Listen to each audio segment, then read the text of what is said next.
Hey everyone, what up? Matt Kaiser here. Now when it comes to JRPG bosses, they usually fall into several categories. One of them being like say giant ass monsters that you have to beat in order to progress, as they serve to protect their own domain from trespassers and basically serve as giant predators. Then you have the other group, which are basically just the main villains of the game, who serve as both your foils and your motivations in order to complete the story and save the world, and also to test on how far your characters have come. And then you have the third category, which is basically, well, it's God. It's just God. But then you have another category, a category that leans into the more, let's say, unsettling, creepy, uneasy aspect, and there's a lot that JRPGs have. And so in this video, I gathered some other amazing content creators, and for Halloween, we decided to list down on our top 5 spooky JRPG bosses. But before we begin, if you like what you're seeing here, then by all means, like the video, click the subscribe button if you're new, and hit that bell notification icon if you want more RPG content from yours truly. Not only that, but I'm currently in the middle of playing Persona 5 Royal, and hopefully before this year ends, I'll be able to do my long-awaited special for Persona 5 Royal. So please do look forward to that as you can. With that said, let's get back to the video. And without a time wasting, let's get into some spooky JRPG bosses right now. Hello to all the Mad Kaiser viewers. What's going on? My name is Spooky. I run the JRPG channel ImSpooki, and thank you so much, Mad Kaiser, my good friend, for inviting me to this collab where we're talking about spooky JRPG bosses. So when this question was brought to me, right, honestly, immediately I came to one answer, and that is Lamu. I hope I'm saying that right. Lamu from Shin Megami Tensei 5, specifically the version that I played, Vengeance. And not only had I just played that game recently when Matt Kaiser asked me that question, but I mean, just look at him. You look at him right now. How is this guy not inspiring fear in your heart? Not only is this an pretty early game boss, this guy has a design of like an eldritch horror, like biblical accurate angel. And you know, I know Shin Megami Tensei is not a stranger to creepy bosses, to weird demons and stuff, but this one really just stood out to me. The fact that just the way that his mouth, I mean, if that's even a mouth, and his eyes and all that hair that goes into all of the circles, and like with the theme that it was playing and just the context of the world, like it creeped me out. And I thought it was just like a really scary boss. So as soon as that question was asked, I immediately went, no, it's gotta be Lamu. I did end up using him on my team. He is a pretty strong demon, but oh man, what a creature! What a creature is Lamu. So yeah, that is my pick for my creepiest, scariest, spooky JRPG boss. Thank you so much, Matt Kaiser, for letting me on to this collaboration. I hope to see some of you guys in my channel. I know I've worked with Matt Kaiser in the past, so yeah, come on over. Thank you so much. And Lamu is creepy, man. Hey everyone, I'm James from Ting, and today we are talking about bosses that are spooky in JRPGs. I want to thank Mad Kaiser for inviting me on for this collab, and let's get into it. So this is my pick. Sin is the nightmarish creature that can be found in Final Fantasy X, and often throughout the game can be seen looming over Spira with a presence that is a spectacle and absolutely terrifying. Its sheer size and appearance, like a colossal, monstrous whale, this is what makes it visually terrifying. What also increases the fear of this oversized aquatic creature is its presence from the very beginning of the game. Knowing that it's just out there existing and looming in the waters and no idea when it's going to strike next is what really induces fear. It would always remind me of those programs on creatures from the deep that were absolutely creepy and would look so strange. You would also be reminded so much of what you would see in like a 1970s Godzilla movie, with people in shock whenever it would appear itself over Spira. It really invokes Sin's menace through its capacity for destruction. This beast would take no prisoners. It would strike without prejudice. Entire cities would crumble under its onslaught, and people would live in constant dread of its presence. adding terror to the nature of Sin's existence. Despite numerous heroic efforts to destroy this oversized monster that lurks in the ocean, Sin always returns, continuing a never-ending cycle of despair and fear.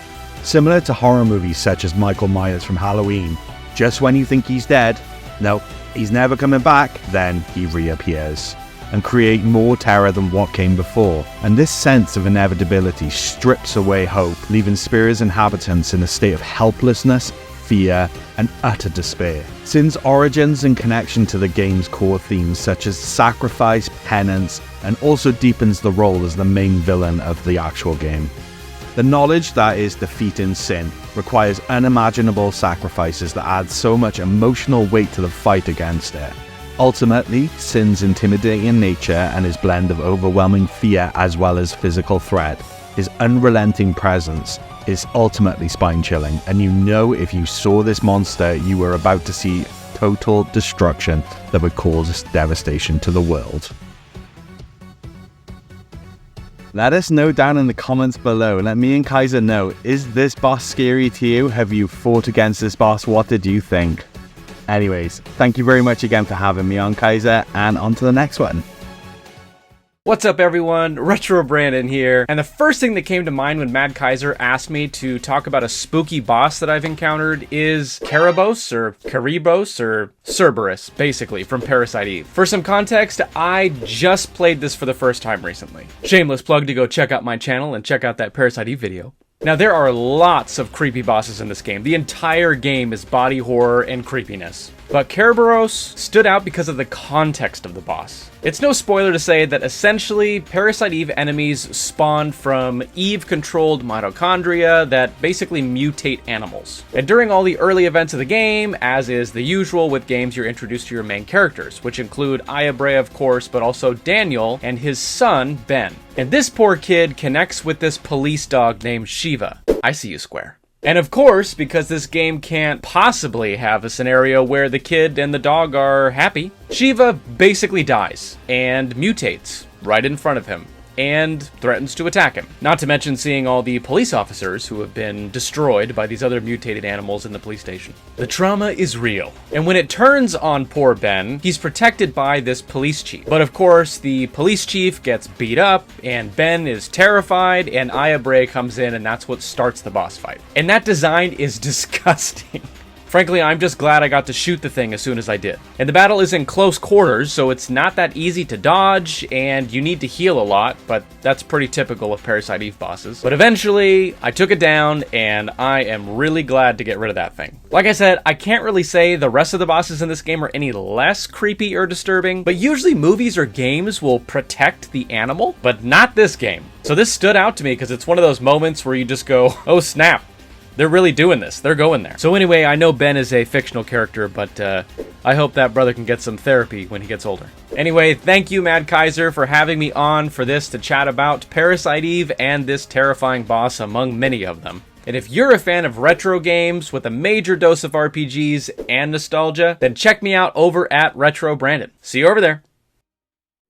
Hello! So I have been asked by the amazing Mad Kaiser to come and join in with this video that he is making, this very awesome collab video. My channel is known as Switchboard. I am primarily a Nintendo YouTuber. As we know, Nintendo is a very family-friendly oriented company. Things like Pikmin, for example, Animal Crossing, you don't really expect any kind of spooky content from Nintendo. Even though they are family-friendly, they have content within them which is extremely dark and quite creepy in parts. For example, The Legend of Zelda, when you go into the Shadow Temple, Drifloon, who is a Pokemon that basically kidnaps children, and one of the more famous ones is the piano in Big Boo's Haunt in Super Mario 64. Earthbound is a very strange JRPG. In Earthbound, there is one boss fight, and this boss fight is the boss known as Gygus. Gygus is an alien that is just pure hatred, pure evil.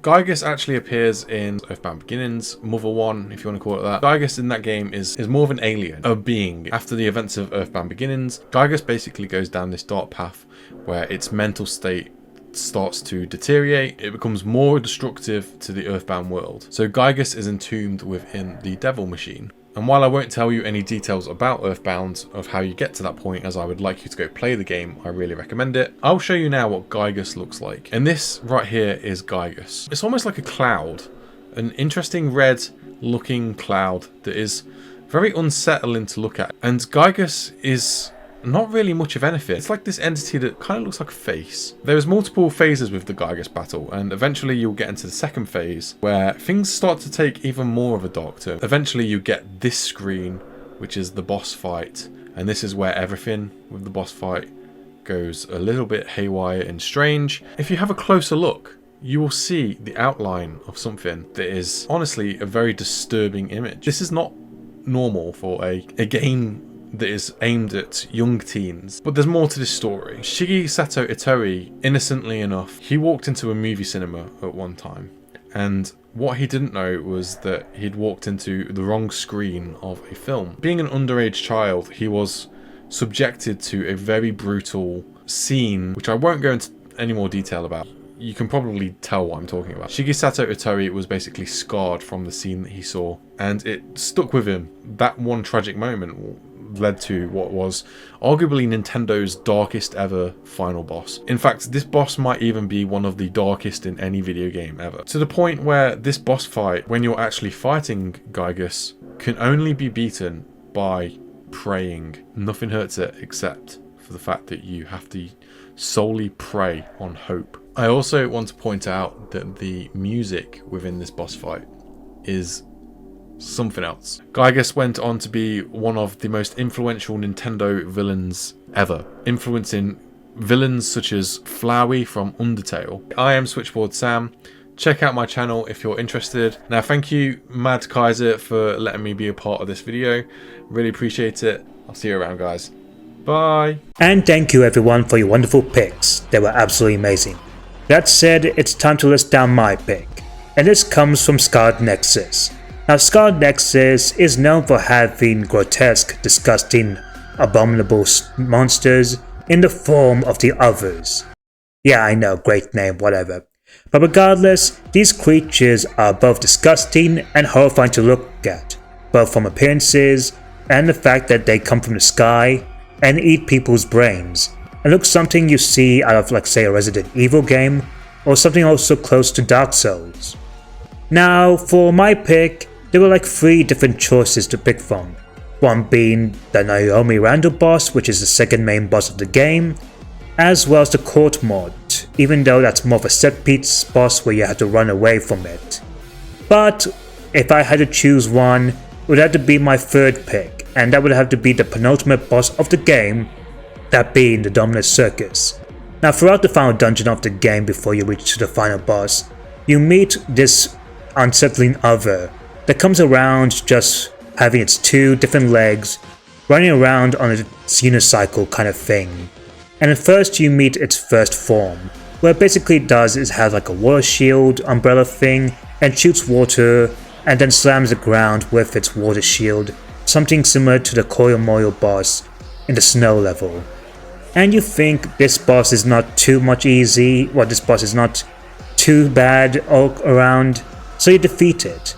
And that's it. It's gone, right? Nope, because it comes in a second form. What?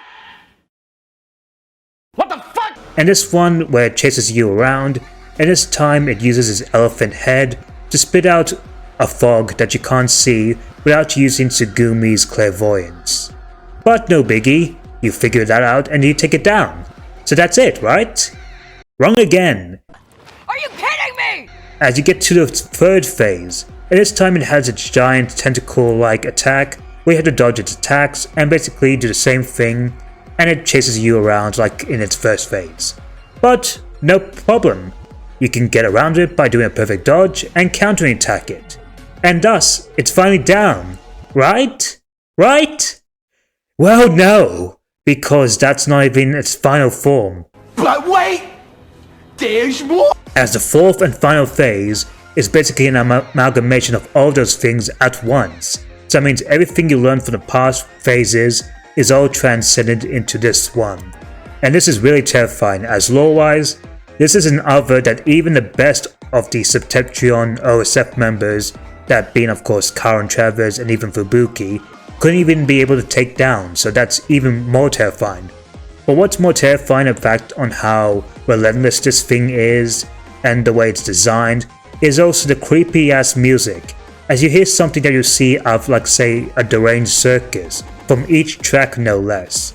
And the combination of this track alone is basically just a techno style music mixed with those creepy laughs in it. It almost reminds me of that infamous theme from the Sonic CD US soundtrack when you face the bosses of that game, but here it's definitely creepy all around.